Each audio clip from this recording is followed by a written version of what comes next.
안녕하세요. 한교돈이다. 한량입니다. 자, 오늘의 질문은 1억 2천만 원 정도 공시 가격으로 되는 집을 수급자가 상속받았을 때 수급자 유지가 되나요? 라는 질문입니다. 일단 뭐 이 질문에 대해서 상세하게 답변을 드리긴 하겠지만 먼저 최근에 올렸던 영상들 3억짜리 집, 3억 전세, 본인 재산이 1억 넘는 1억이라는 돈을 수급자가 가지고 있을 수 있나? 이것에 대한 의문이라든지 반감, 상대적 박탈감, 위화감 이런 것들이 있는 것 같습니다. 이 부분에 대한 저의 간단한 생각과 함께 같이 답변을 해드릴게요. 최근에 올렸던 영상들에 이런 댓글이 달려요. 어떻게 수급자가 1억 7천, 3억짜리 집을 사고 억 단위를 가질 수 있냐? 이런 영상을 올리니까 부정수급자가 많다는 소리를 듣는다. 일단 저는 불법, 탈법, 편법을 알려드리진 않고 1억 7천이라는 돈이 있어도 수급자를 유지할 수 있다라는 현재 제도, 국민기초생활제도 상에서 답변을 드린 겁니다.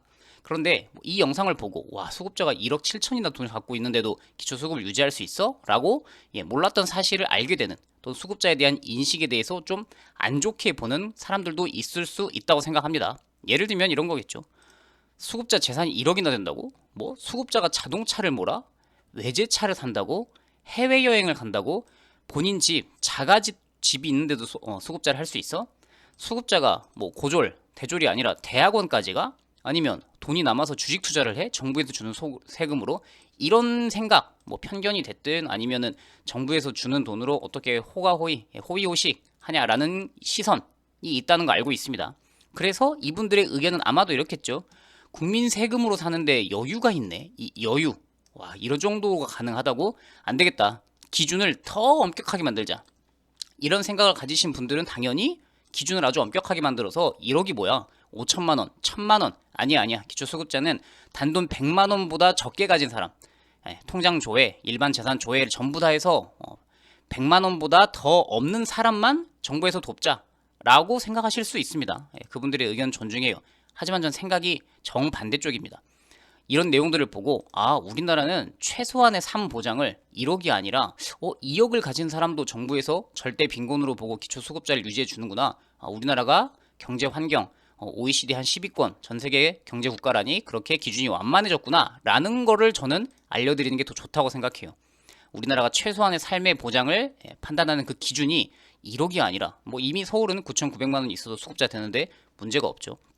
1억이 아니라 2억이 있어도 되네 또는 3억이 있어도 되네 라고 물론 정부에서 복지 예산이라는 게 무한정은 아니기 때문에 기준선을 어디에 긋냐는 국민들 합의에 의한 판단이죠. SOC라든지 기업에 투자하는 돈 그거를 얼마까지 할지 이것과 마찬가지로 정치적인 결정으로 기준을 점점 더 엄격하게 만들자. 소급자가 너무 아까 말했듯이 너무 편하게 사는 것 같다.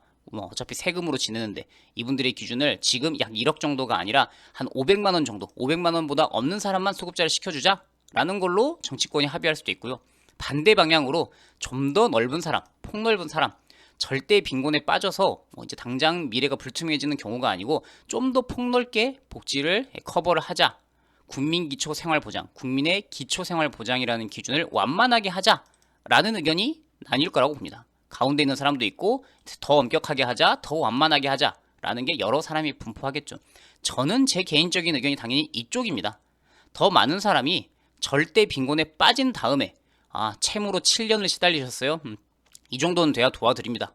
라고 하기 전에 독촉이 시작됐을 때, 소득이 끊겼을 때, 재산이 급격하게 감소하기 시작했을 때, 질병에 걸려서 이제 본인의 있는 재산들을 까먹기 시작했을 때, 그럴 때 좀 선제적으로 나서서 절대 빈곤에 빠지는 걸 막아주는 사전 예방적인 걸 하려면 당연하게도 기준이 완만해야 되겠죠. 지금이 약 1억이라고 한다면 2억, 3억.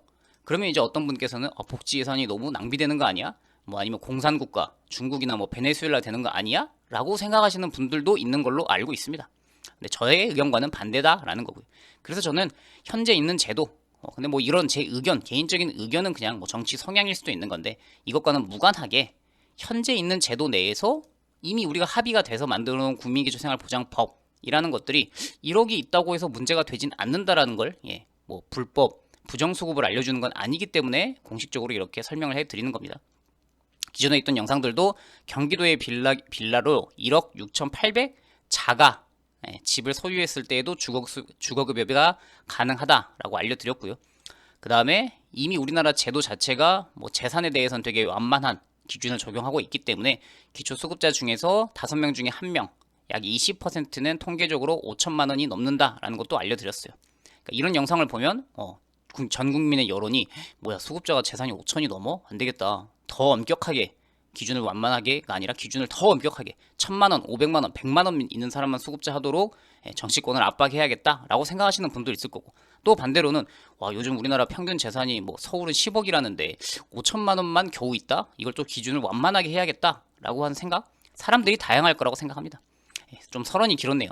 어쨌든 오늘의 질문이라고 할 수 있는 거, 7,700인 줄 알았는데 어떻게 1억이 넘는데도 수급자를 유지할 수 있냐? 이제 이게 헷갈리실 수 있어요. 주거용 재산과 기본 공제 재산, 이게 다르거든요, 내용이. 기존에 있던 저의 영상에서도 이렇게 검색을 하시면 됩니다. 주거용 재산 또는 기본 재산의 이 두 가지의 내용이 좀 차이가 있어요.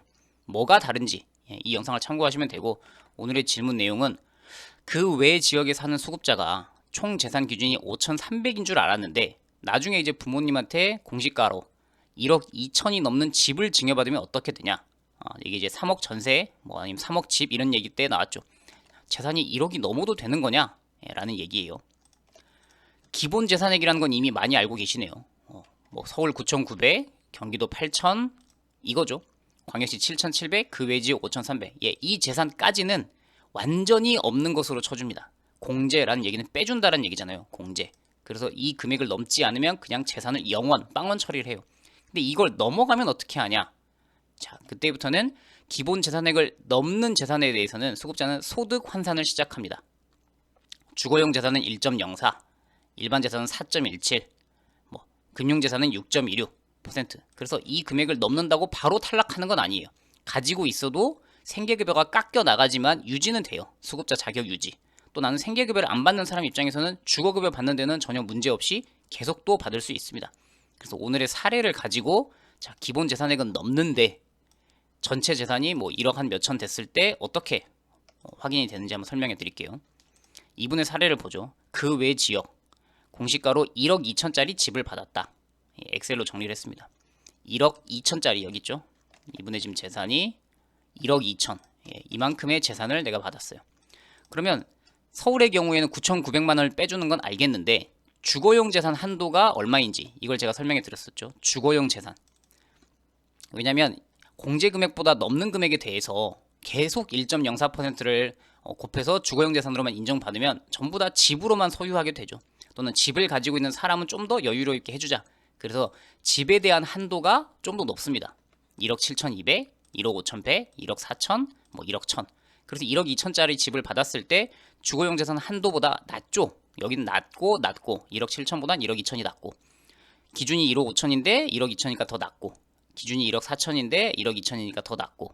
그래서 이분들은 그냥 가지고 있는 1억 2천짜리 집이 전부 다 1.04%를 곱할 수 있는 거예요. 근데 오늘의 질문은 그 외 지역인데 이분은 1억 2천짜리 집을 받으면 주거용 재산 한도 1억 1,200 보다는 800만 원이 초과하게 됩니다. 그럼 이분은 800만 원에 대해서 4.17% 일반 재산으로 곱하면 33만 원 소득자가 돼요. 여기까지가 이제 그 외 지역이었고요. 그 다음에 이제 공제 1억 2천짜리 집을 서울은 9,900까지 빼주죠. 그러면 차액은 2,100만 원이 남습니다. 경기도는 4천만 원이 남고요. 광역시 살면 똑같은 1억 2천 집이지만 7,700까지만 빼주기 때문에 초과분 4,300분이 초과가 돼요. 1억 2천의 집에서는 800을 한번 뺐고 그 남는 차액에 대해서 5,300까지 빼주니까 6,700만 원이 또 초과가 되죠. 여기서 800을 뺀 다음에 1억 1,200에서 빼야 되네요. 이분은 1억 1,200에서 빼야 되니까 5,900만 원이 초과가 되네요. 그러면 여기서 이제 초과된 금액에 대해서 이제 1.04%를 곱합니다. 그러면 소득으로는 21만 원, 경기도는 41만 원, 광역시는 44만 원, 그 외 지역은 61만 원. 그래서 1억 2천짜리 집을 갖고 있는 사람이 소득으로는 얼마를 받게 되냐, 소득 인정액이 얼마가 되냐는 사는 지역에 따라 달라지는 게 공제 금액, 빼주는 금액이 다르기 때문에 똑같은 1억 2천짜리 집이지만 서울에서 만약에 내가 1억 2천, 다른 재산 하나도 없이 주거용 재산, 집만 한 채 있는데 공시가격이 1억 2천만 원이다. 그럼 이분은 소득으로 21만 원 소득자가 됩니다. 만약에 생계급여를 받는다면 21만 원이 깎이게 되겠죠. 같은 금액의 집이지만 경기도에 살면 41만 원의 소득자가 돼서 41만 원의 생계급여가 깎이고요. 광역시는 44만 원의 생계급여가 깎이지만 깎입니다. 그래서 오늘의 질문이라고 하신 이 다른 재산이 전혀 없는 상태에서 1억 2천짜리 공시가격에 집을 상속받았다.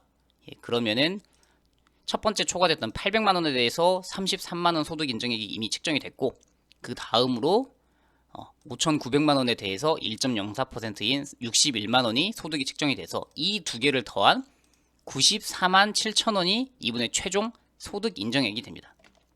그러면 97만 원이라고 하면 생계급여 기준은 초과하죠. 그래서 만약에 생계급여를 받으셨다면 생계급여는 탈락. 다만 의료급여가 100만 원, 뭐 주거급여가 140만 원 이러니까 의료급여, 주거급여를 받고 있는 데는 또 지장이 없습니다.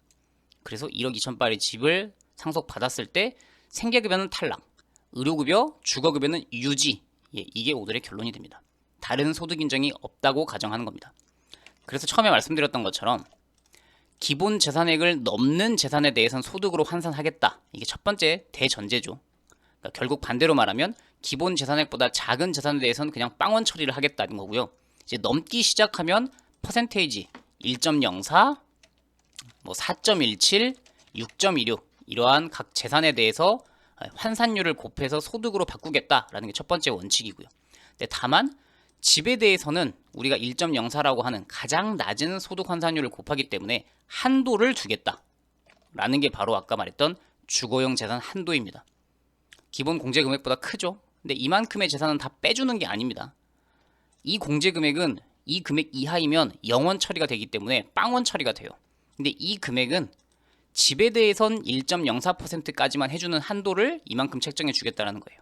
그래서 계산하는 방식은 주거용 재산 한도가 만약에 넘는다. 그럼 이제 넘어가는 금액은 아까 여기 800만 원처럼 1억 1,200만 원이 한도인데 나의 재산이 1억 2천이에요. 그럼 넘어가는 800에 대해서는 일반 재산 환산율을 곱해요. 33만 원이 되죠. 그 다음에 두 번째, 이제 한도 내에서는 공제 금액을 빼요. 그러면 1억 1,200에서 800만 원 넘어간 건 뺐고, 그 다음에 1억 1,200에서 5,300만 원을 빼면 5,900만 원이 남죠. 그럼 여기에 대해서는 주거용 재산 환산인 1.04%를 곱해서 결국 여기선 61만 원, 여기선 33만 원 두 가지를 더해서 94만 원이라는 결론이 됩니다. 복잡하죠? 뭐 이것까지 직접 계산하실 분이라면 이제 본인 재산이 1억이 넘으니까 내가 수급자를 어떻게 유지할 수 있을까 이걸 고민하시는 분이기 때문에 조금은 복잡한 계산식을 적용을 하셔야 되고요. 근데 결론으로는 아까 뭐 한 1억 6천 또는 뭐 1억 7천, 1억 1천 이런 집으로 또는 보증금으로 이만큼 가지고 있는 거는 수급자를 유지할 수 있다라는 거고요. 그 다음에 재산 특례도 알고 계시죠? 1억이 넘는데도 재산 특례가 있어서 1억 넘어도 수급자 재산을 빼주는 경우 심한 장애인, 노인, 근로무능력 이런 분들은 빼주는 재산 규모 자체가 조금 더 여유가 있습니다. 그래서 조건에 따라서 1억이 넘어도 수급자를 유지할 수 있다라는 것들이 종종에 설명이 되죠. 자, 오늘의 내용에 대해서는 처음에 말씀드렸던 기준을 엄격하자, 뭐 기준을 좀 더 완만하게 하자, 이거는 뭐 개인의 의견의 차이이고요. 근데 이런 영상을 올리는 이유에 대해서는 저는 뭐 부끄러운 일이 없다고 생각해요.